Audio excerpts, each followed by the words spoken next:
എല്ലാവരും ഇങ്ങോട്ട് നോക്കിൻ. കേരളത്തിന്റെ ചരിത്രത്തിൽ ഇതാദ്യമായി we are featuring a male prostitute എന്ന പോഡ്കാസ്റ്റ്. ഒന്ന് ചോദിച്ചോട്ടെ, എന്താ ചേച്ചി അനാശാസ്യം തുടങ്ങിയിട്ട് എത്ര നാളായി? ഓരോ ഫാന്റസിക്കും ഞങ്ങൾ ഓരോ റേറ്റ് ഫിക്സ് ചെയ്യും. പണം എനിക്കൊരു പ്രശ്നമല്ല. നിങ്ങൾ സെലിബ്രിറ്റി എൻകൗണ്ടേഴ്സ് ഉണ്ടാവാറ്?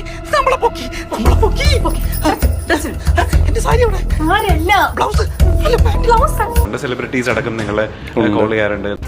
പണം ഉണ്ടാക്കാൻ പറ്റുന്നുള്ള കാര്യം ഉറപ്പാ. ഈ ഒരു ഒറ്റ ജോലി കൊണ്ട് കോടികൾ ഉണ്ടാക്കിയ ആളാ ആ പോയത്. കേരളത്തിലും ഉണ്ട്, തമിഴ്നാട്ടിലും ഉണ്ട് സെലിബ്രിറ്റീസ് എൻകൗണ്ടേഴ്സ്. ഇവിടെ എന്തൊക്കെയാണ് ഈ കൊച്ചു കേരളത്തിൽ സംഭവിക്കുന്നത്? മാത്രമല്ല എല്ലാ സ്ഥലത്തു നിന്നും വിളിക്കാറുണ്ട്, പോവാറുണ്ട്, മീറ്റ് ചെയ്യാറുണ്ട്. മലയാളി ഞങ്ങൾക്ക് ആർക്കും മനസ്സിലായില്ലോ. മറ്റുള്ളവരുടെ മുമ്പിൽ വെച്ച് കാണുമ്പോൾ നമ്മൾ അവരുടെ ഒരു ക്യാമറമാൻ പോലെ, അല്ലെങ്കിൽ അവരുടെ ഒരു അസിസ്റ്റന്റ് പോലെ, അല്ലെങ്കിൽ അവരുടെ ഒരു മേക്കപ്പ് മാൻ പോലെ, അങ്ങനെയൊക്കെയാണ് അവർ ഞങ്ങളെ കൂടെ കൊണ്ടുപോകുന്നത്. അപ്പൊ എങ്ങനെ സെലിബ്രിറ്റീസ് നിങ്ങളെ കണക്ട് ചെയ്യുന്നത് എങ്ങനെ? എടാ നീ കിടന്നാർന്നോ? ഇല്ലക്കാ, ഞാൻ വയലപ്പള്ളിയുടെ കവിത വായിക്കായിരുന്നു. കൂടുതലും എൻക്വയറീസ് വരുന്നത് ഏത് പ്രായത്തിലുള്ള ആൾക്കാരെ കൂടുതലും വരാറ്? 40 മേളിലാണ് അധികം.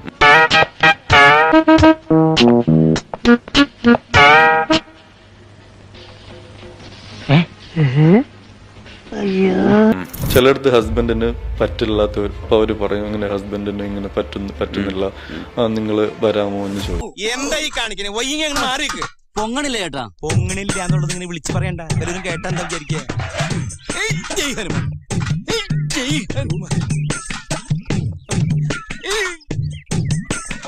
എത്രയാണ് പേയ്മെന്റ് എങ്ങനെയാ വരുന്നത്? പെർ മന്ത് 50,000 നിന്ന് 1 lakh വരെ. വേണ്ടി ഒരു 10 മിനിറ്റ് സ്പെൻഡ് ചെയ്യാമെങ്കിൽ വെറുതെ ഇരുന്ന് എങ്ങനെ കോടീശ്വരനാകാന്ന് ഞാൻ പറഞ്ഞുതരാം.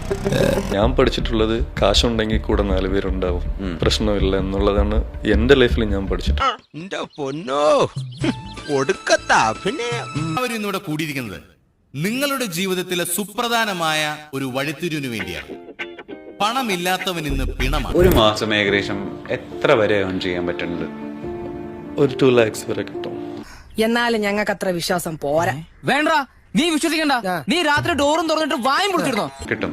ഈ 2 lakhs ഏർണിങ്സ് കൊണ്ട് ലൈഫ് ഹാപ്പി ആയിട്ട് കൊണ്ടുപോകാൻ പറ്റുന്നുണ്ടോ?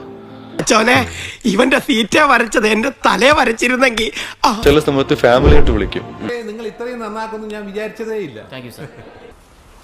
എന്നാൽ ഇവനെ സമ്മതിക്കണം, ഉരുക്കുപോലെ നിന്നുകള.